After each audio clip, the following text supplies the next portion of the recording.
talk about this shit. So since the last episode, we got the front all tubed.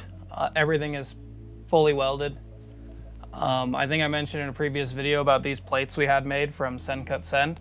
So these are holding our hubs, our Corvette spindles, in the exact location of our wheels that we ordered from Felgen. So that's really the basis for all the geometry for all of the control arms and the bags and everything, the caster that we have to set, everything rides off of these plates. So these are located exactly where our 18 by 8.5 on a 205/35 tire would sit. And then we have the Corvette spindles, but then we drilled them out to fit a 5 by 114.3 pattern because that matches the Ford Mustang rear end. And then Part Shop Max for the Corvette spindles. And we started making our custom control arms on the top. The bag actually has to sit inside of that control arm, so there has to be a pretty big opening for it. But we're kind of building them off of Corvette stock geometry as far as caster and everything. So that takes a little bit of time, but once this side's done, we just duplicate it and then we're good to go. So these are the bags we're actually gonna be using. They're at AirTech C6 front bags. I actually hit up my friend, he's LS Bren on Instagram. He has a bagged C6 and he said that these ride really well. And you'll notice the tie wire. The tie wire is kind of to simulate about 80% aired out, because obviously the way our spindles and our frame is on this table, it's all the way down. So we needed to get the proper measurements for this bag to fit inside this hole and mount to our lower control arm, because it's just gonna go up from here. So the hardest part about these C6 front spindles is that not many people do from scratch with this, from what we've found. I'm sure that there's people out there that have.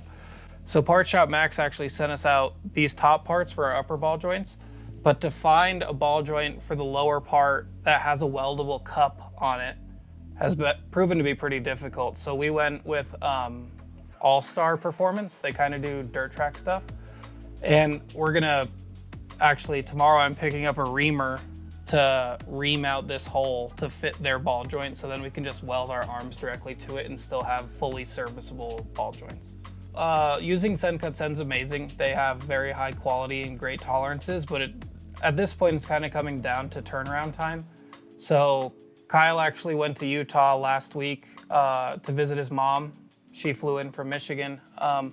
He's actually going to be bringing back his 4x4 CNC plasma table. So all of our brackets and everything will now be cut in-house, and that should make the turnaround time from, 3 to 8 business days to about 30 to 40 minutes. So that's going to be a huge help in getting this car done and dialed, because the bag needs brackets, the arms need brackets, everything needs gussets, and then we can also CNC out all of our name plaques for the car. So we're gonna have a few different areas where it says Illegal Speed Shop on the car, like kind of like what people do with dimple dies, but instead having a nice custom touch to it. Cause like, I'll tell you right now, or do you want me to tell the camera? So in order to brace kind of the chassis to the body, we're gonna be doing panels between the A-pillar and the frame, and then also the door bars and the door sills.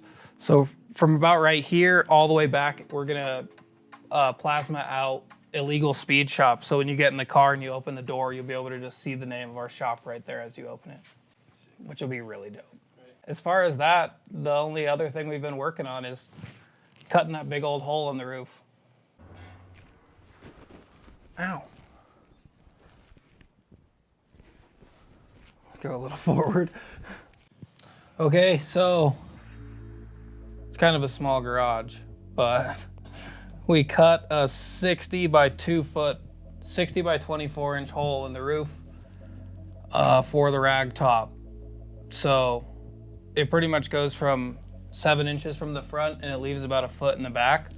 And then where I'm standing right now is how low the car is gonna be when it's aired out.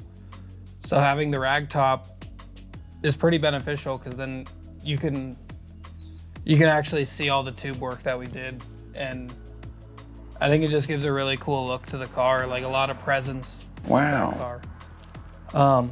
I think I think when it's finished, this is like a really good touch for the car, just so that, I mean, you'll obviously know it's a tube frame car, but this will really emphasize all the framework that we have inside the car, because you'll just be able to look straight down and see this X, this main hoop, and then just it's just gonna look so cool.